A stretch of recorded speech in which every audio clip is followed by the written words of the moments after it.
Hello बच्चों, आज हम स्टैंड डिवीज़न को कंटिन्यूस सीरीज़ के तहत निकालना सीखेंगे। स्टेप डिवीज़न मेथड को यूज़ करके हम एक और क्वेश्चन इसका ले रहे हैं, क्योंकि ज़्यादातर क्वेश्चन आने के चांसेस कंटिन्यूस सीरीज़ से ही होते हैं या ग्रुप डेटा से ही होते हैं, क्लास इंटरवल डेटा से ही होते हैं, और वो भी स्टेप डिवीज़न मेथड का ही क्वेश्चन ज़्यादातर बनता है, क्योंकि कैलकुलेशन ज़्यादा होता है। जो आपका क्वेश्चन आता है एग्ज़ाम में, उसमें नंबर्स बड़े हो जाते हैं, फिर उसको सिंप्लीफाई करके हम उसका सिंप्लीफाई करके उस फॉर्मेट पे निकालते हैं ताकि हमारे लिए क्वेश्चन सॉल्व करने में प्रॉब्लम ना हो। तो जैसे ये आपका एग्ज़ाम का ही क्वेश्चन है। जैसे आपको दिया है calculate mean and standard deviation from the following data. C I 0 से 10 है, 10 से 20 है, 20 से 30 है, 30 से 40 है, 40 से 50 है, 50 से 60 है, 60 से 70 है। फ्रिक्वेंसीज आपका 0 से 10 का 2 है, 10 से 20 का 4 है, 20 से 30 का 8 है, एंड सो ऑन। ये क्वेश्चन एग्ज़ाम में आपके आ चुका है, तो मैं इसी क्वेश्चन को सॉल्व करने की कोशिश कर रहा हूँ ताकि आपको एक आइडिया हो जाए कि एग्ज़ाम में जो क्वेश्चन आते हैं उसको सॉल्व कैसे करना है। मैंने जो सॉल्व किया है वो टेबल नहीं बनाया है, बट मैं आपसे रिक्वेस्ट करता हूँ आप टेबल बना के ही कीजिएगा, क्योंकि मैंने यहाँ पे आपको समझाने के लिए बस ये किया है। मैंने इसको टेबल में बना के नहीं किया है, मगर आप इसको टेबल में बना के ही सॉल्व करोगे एग्ज़ाम में। तो इस क्वेश्चन को चलिए हम लोग करते हैं। सबसे पहले हम सी आई लिखेंगे जैसे हमें क्वेश्चन में दिया हुआ है, 0 से 10, 10 से 20 और सो ऑन 60 से 70 तक। फिर हम मिड वैल्यू लिख देंगे। मिड वैल्यू 0 से 10 ऐड करेंगे, 0 में 10 ऐड करेंगे, डिवाइड बाई 2 करेंगे तो 5 आ जाएगा। 10 में 20 ऐड करेंगे, प्लस 2 करेंगे तो 15 आ जाएगा। 20, 30, 50 होता है, उसमें दोनों को ऐड किया और प्लस 2 से डिवाइड किया तो 25 आ गया। 30 प्लस 40 किया, डिवाइड बाई 2 किया तो 35 आ गया। 40 प्लस 50 डिवाइड बाई 2 45 आ गया। 50 plus 60 divide by 2 55। 60 plus 70 divide by 2 किया तो 65 आ गया। तो इस तरीके से मिड वैल्यू हमने निकाल दी। फिर हम फ्रीक्वेंसी निकालते हैं, जो कि फ्रीक्वेंसी हमें क्वेश्चन में दी हुई है, उसको हम कॉपी कर लेंगे। 2, 4, 8, 16, 8, 7, 5। उसकी पूरी वैल्यू हमने किया तो वो आ गई हमारी N50, जिसे आप समीशन एफ से भी, स्मॉल एफ से भी लिख सकते हो, वरना एन ही लिख सकते हो आप। फिर हम डिविएशन निकालेंगे। डिविएशन फ्रॉम एज्यूम मीन, जो कि हमारा डी एच है। D H is equal to x minus, या एम लिख लीजिए, आप स्मॉल एम भी लिख सकते हो मिड वैल्यू के लिए, क्योंकि मैंने यहाँ मिड वैल्यू को एट्स दिया है इसलिए मैंने एट्स माइनस ए लिखा है, नहीं तो आप मिड वैल्यू को स्मॉल एम दीजिए। तो डी एट्स is equal to small m minus capital a, जो कि कैपिटल ए 35 एज्यूम मीन हमने लिया है, क्योंकि इसमें जो हमें नंबर्स दिए थे वो हमें 7 दिए थे, जो कि ऑड नंबर्स हैं। तो हमने सेंटर वाली, जो सेंटर में नंबर है उसको हमने एज्यूम मीन ले लिया, जो 35 है, क्योंकि उसके 3 टॉप में नंबर है और 3 बॉटम में नंबर है। तो हमने D x equal to x minus A किया। एट्स हमारा मिड वैल्यू है, तो 5 माइनस 35 करेंगे तो माइनस 30 आ गया। 15 में माइनस 35 किया तो माइनस 20। 25 में माइनस 35 किया माइनस 10। 35 में 35 माइनस किया तो 0। 45 में 35 सब्ट्रैक्ट किया तो प्लस 10। 55 में 35 सब्ट्रैक्ट किया तो प्लस 20। 65 में 35 सब्ट्रैक्ट किया तो प्लस 30। अब हम डी एट्स अपॉस्ट्रॉफी निकालेंगे। D x apostrophe is equal to D x upon C होता है। सी हमारा कॉमन फैक्टर होता है, वो एक ऐसी संख्या है जो कि जितने भी डी एट्स हमने निकाले हैं सबको डिवाइड करती है और सबसे छोटे वैल्यू में कन्वर्ट करती है। उससे ज़्यादा, उससे फिर वो फर्दर भाग नहीं दे सकते, उससे और छोटा वो नहीं बन सकते हैं। ऐसी हम संख्या का यहाँ पे चयन करते हैं, जिसके द्वारा दिए हुए जितने भी डेट्स में वैल्यू आई होती है फाइनली आंसर में, वो सब एक बार में छोटे नंबर में परिवर्तित हो जाती है। तो हमने डी एट्स जो सी लिया वो 10 लिया, तो डी एट्स हमारा माइनस 30 है, तो माइनस 30 अपॉन 10 किया तो माइनस 3 हो गया। माइनस 20 अपॉन 10 किया तो माइनस 2 हो गया। माइनस 10 अपॉन 10 किया तो माइनस 1 हो गया। 0 अपॉन 10 किया तो 0 हो गया। 10 अपॉन 10 किया तो प्लस 1 हो गया। 20 अपॉन 10 किया तो प्लस 2 हो गया। 30 अपॉन 10 किया तो प्लस 3 हो गया। तो इस तरीके से हमारा डी एट्स अपॉस्ट्रॉफी का गया। फिर हम F into D x apostrophe निकालते हैं, मतलब जिसको हम एफ डी एट्स अपॉस्ट्रॉफी बोलते हैं। F D x apostrophe F into D x apostrophe, तो 2 हमारा एफ है और डी एट्स अपॉस्ट्रॉफी माइनस 3 अभी हमने निकाला है, तो उसको मल्टीप्लाई कर दिया, माइनस 6 आ गया। फिर 4 इंटू माइनस 2 किया, माइनस 8 आ गया। फिर 8 फ्रिक्वेंसी है, इंटू माइनस 1 किया जो कि डी एट्स अपॉस्ट्रॉफी है, तो माइनस 8 आ गया। 60 इंटू 0 किया तो 0 आ गया। 8 हमारी फ्रिक्वेंसी है और डी एट्स अपॉस्ट्रॉफी 1 है तो 8 आ गया। 7 हमारी फ्रिक्वेंसी है और 2 हमारा डी एट्स अपॉस्ट्रॉफी है तो 14 आ गया। 5 फ्रिक्वेंसी और 3 हमारा डी एट्स अपॉस्ट्रॉफी है तो 15 आ गया। अब सेम साइन वाले नंबर को हमने ग्रुप में ऐड कर लिया, तो -6 -8 हमने ऐड किया तो -22 हो गया। 8, 14 और 15 ऐड किया तो +37 हो गया। तो हम अब डिफरेंट साइन है, एक माइनस में एक पॉजिटिव में है, तो डिफरेंट साइन हमेशा सब्ट्रैक्ट होते हैं। तो 37 में से 22 सब्ट्रैक्ट किया तो हमारा 15 आया 15, मगर साइन नंबर के पहले वो नंबर का साइन होगा जो नंबर बड़ा था उन दोनों में, +37 और -22 में, तो +37 बड़ा था, इसलिए पॉजिटिव 15 नंबर हमें सबमिशन FD@' मिला। फिर हम FD@' स्क्वायर निकालते हैं। फिर हम FD@' स्क्वायर निकालते हैं, जो कि होता है F into D@' into D@', F into D@' तो फ्रीक्वेंसी हमें दी है 2, 4, 8, 16, 8, 7, 5 है, तो उसको चाहे आप लिख लिए 2, 4 मतलब 2 इंटू -3 हमारा D@' है उसको, फिर हम इंटू -3 लिखेंगे तो -18 हो गया। फिर 4 इंटू -2 लिखेंगे कि -2 हमारा D@' है और 4 हमारा फ्रिक्वेंसी है, और D@' 2 बार लिखेंगे तो 2 2 4 हो गया पॉजिटिव में, और +4 इंटू 4 16 हो गया।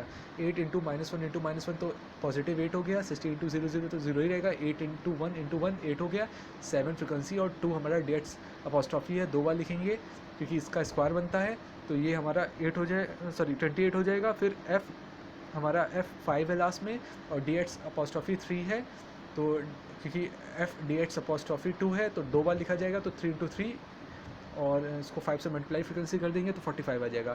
तो इस तरह की जितनी वैल्यू आई सभी को हम ऐड कर देंगे तो हमारा वो सबमिशन FD@' स्क्वायर निकल आएगा, तो जो कि 123 आ रहा है।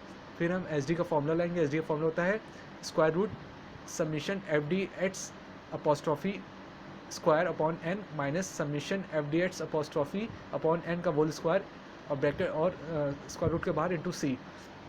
फिर हम वैल्यू पुट करेंगे जहां हमने सबमिशन FD@' स्क्वायर जो सबसे लास्ट में निकाला है वो लिखा है, उसको हम न्यूमरेटर में 123 पे लिखेंगे पहले, फिर उसके नीचे n की वैल्यू में 50 लिखेंगे, फिर माइनस साइन लगाएंगे, फिर सबमिशन FD@' की वैल्यू जो हमने उसके पहले वाले कॉलम में निकाला है +15 वो लिखेंगे, अपॉन 50n लिखेंगे, उसका होल स्क्वायर इंटू C में वैल्यू पुट करेंगे 10 को, फिर हम 123 अपॉन 50 करेंगे, 123 को डिवाइड करेंगे 50 से भाग देंगे तो 2.46 आएगा, माइनस 15 का स्क्वायर और 50 का स्क्वायर करेंगे तो 225/2500 आएगा। फिर हम इंटू 10 बाहर स्क्वायर रूट के, फिर स्क्वायर रूट ला के 2.46 वो तो भाग हो गया, डिवाइड होने पे 123 डिवाइड बाई 50 किया तो 2.46 आया, माइनस 225/2500 है, इसको हम डिवाइड करेंगे तो 0.09 आएगा। आप जब इसको भाग करके करोगे तो 0.09 आएगा, और इंटू 10 बाहर रहेगा क्योंकि वो कॉमन फैक्टर है। फिर 2.46 में से 0.09 सब्ट्रैक्ट करोगे तो 2.37 आएगा, इंटू 10 करोगे 2.37 का स्क्वायर रूट निकालोगे तो 1.539 आएगा, इंटू 10 करोगे तो 15.39 आ जाएगा। तो स्टैंडर्ड डिविएशन जो आपको मिलेगा वो आपका 15.39 इसकी वैल्यू आ जाएगी। अब इस चीज़ का आप ध्यान रखिएगा, यहाँ पे कैलकुलेशन करने पे बहुत ज़्यादा गलती होती है, क्योंकि हम टेबल बना लेते हैं, टेबल में जो हमें कॉलम बनाने हैं और कॉलम में जो वैल्यू लिखनी है वो भी हम अमूमन कर ही लेते हैं, बट जब हम फॉर्मूला लिखते हैं, फॉर्मूला लिख के वैल्यू पुट करते हैं, वहाँ से हमारी बहुत मिस्टेक होती है एग्ज़ाम में। तो आप मतलब फॉर्मूले में वैल्यू जब पुट कीजिए उसके बाद फर्दर जितना भी आपको आगे कैलकुलेशंस करने हैं, ऑपरेशंस यूज़ करने हैं, वो सही तरीके से मैथमेटिकल ऑपरेशन यूज़ करते चली जाइएगा, क्योंकि उसमें अगर आप बेसिक जो मैथमेटिकल ऑपरेशन उसमें गलती करते जाएंगे तो वो क्वेश्चन गलत होता जाएगा, चाहे वो एडिशन, सब्ट्रैक्शन, मल्टीप्लिकेशन हो, चाहे डिवीज़न हो। अगर आपने सब सही किया तभी आपका फाइनली जाके स्टैंडर्ड डिवीजन का आंसर सही निकलेगा, अदरवाइज़ आपका आंसर सही नहीं होगा। और फिर वो डिपेंड करता है एग्जामिनर के ऊपर कि वो आपका टेबल अगर जितनी चीज़ें आपने सही निकाली उस पर नंबर दे कि नहीं दे। तो ये चीज़ें हैं। अब इस क्वेश्चन में जो आपका एग्ज़ाम में ये क्वेश्चन आया था, अगर एक बार फिर से अगर क्वेश्चन को पढ़ें तो इसमें लिखा है calculate mean and standard deviation. तो स्टैंडर्ड डिविएशन तो मैंने निकाल दिया, मानक विचलन वो आप अपने सामने देख रहे हो स्क्रीन पे, वो पूरा निकला हुआ है, मगर इसका मीन कैसे निकालेंगे?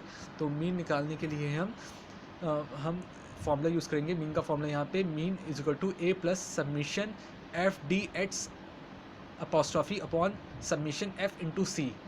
मीन जो मध्यमान होता है वो यहाँ पे क्योंकि स्टेप डिविएशन हमारा एज्यूम मीन को फॉलो करता है, एज्यूम मीन के मेथड को फॉलो करता है, तो एज्यूम मीन में ए हम निकालते ही हैं, तो A plus submission FD@' upon submission F या N, सबमिशन F को हम N भी बोलते हैं, सबमिशन F को हम N भी बोलते हैं, इंटू सी। तो ए की वैल्यू जो है वो हमने निकाली थी 35, पीछे आप देख सकते हो 35 ए की वैल्यू हमने निकाली थी, और हमने N की वैल्यू 15 या सबमिशन F या कैपिटल एन या सबमिशन स्मॉल एफ 50 आया था, और submission F D x apostrophe हमारा 15 आया था। तो हमने लिखा भी है ए हमारी 35 है, सबमिशन एफ स्मॉल एफ और या कैपिटल एन 50 है, सी हमारा 10 है और submission F D x apostrophe हमारा 15 है। तो हम वैल्यू पुट कर देंगे, ए की जगह पे 35 plus submission F D x apostrophe की जगह पे 15 और सबमिशन एफ की जगह पे 50 और इंटू सी की जगह पे 10। अब इसको हम 35 प्लस 15/50 है, तो 5 के टेबल में 3 ज़ा, 5 के टेबल में 10 ज़ा, तो ये हो गया। वो 0 कैंसिल हो गया, तो आप करोगे तो 3 हो गया। ये तो आपको अपने आप करना होगा, ये आपको सॉल्व करना है। ये आपने बचपन में मैथ्स में पढ़ा होगा कैसे वैल्यू को सिंप्लीफाई करते हैं, तो सिंप्लीफाई कर दीजिएगा। तो ये सिंप्लीफाई करने पे वैल्यू 3 आ गई, 35 में 3 ऐड करेंगे तो 38 आ गया, तो मीन हमारे यहाँ पे 38 आ जाएगा। तो इस तरीके से हमारा मीन भी निकल आएगा।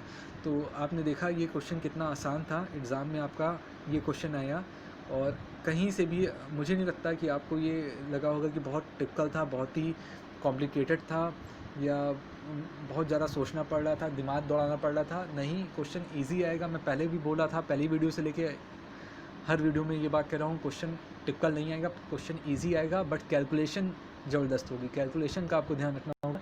कैलकुलेशन के लिए आपको थोड़ा सा कैलकुलेशन में पकड़ आपकी अच्छी होनी चाहिए, और बेसिक चीज़ें आपको पता होनी चाहिए, तो फिर आप आसानी से क्वेश्चन लगा लोगे। और काम क्लियर कीजिएगा, साफ़ सुथरा कीजिएगा और अच्छे से कीजिएगा क्वेश्चन। तो इस तरीके से आप एग्ज़ाम में क्वेश्चन करोगे, टेबल बना के इसको वैल्यू को आप कॉलम में लिखोगे, और फिर फॉर्मूला लिखोगे। फॉर्मूले को चाहे तो एक बॉक्स के अंदर रख लेना, बॉक्स के अंदर शो करना फॉर्मूले को स्टैंडर्ड डिवीजन के, उसके बाद उसकी वैल्यू पुट करके उसको पूरा साफ एक लाइन के नीचे, एक लाइन उसके नीचे, फिर उसके नीचे शो कर देना, करते चले जाना। और इसी तरीके मीन भी निकाल लेना, और साफ़ सुथरा काम कीजिएगा। और जो वैल्यू आपको पता चल गई है स्टैंडर्ड डिवीजन के थ्रू, तो वो आप चाहे मीन निकालते समय लिख भी सकते हो, ये वैल्यू पता है हमें, और फिर उस वैल्यू को पुट कर देना इक्वेशंस में, फॉर्मूले के इक्वेशन में, और फिर उस तरीके से आपका आगे फर्दर पार्ट निकलता होता चला जाएगा। तो इस तरीके से एग्ज़ाम में बच्चों क्वेश्चन कीजिएगा, ताकि आपको पूरे मार्क्स मिल सकें, ज़्यादा से ज़्यादा मार्क्स मिल सकें एग्ज़ाम में। तो ये एक क्वेश्चन था छोटा सा, जो आपके एग्जामिनेशन में आया था, स्टैंडर्ड डिवीजन और मीन निकालने का, जिसको हमने सॉल्व किया। Thank you.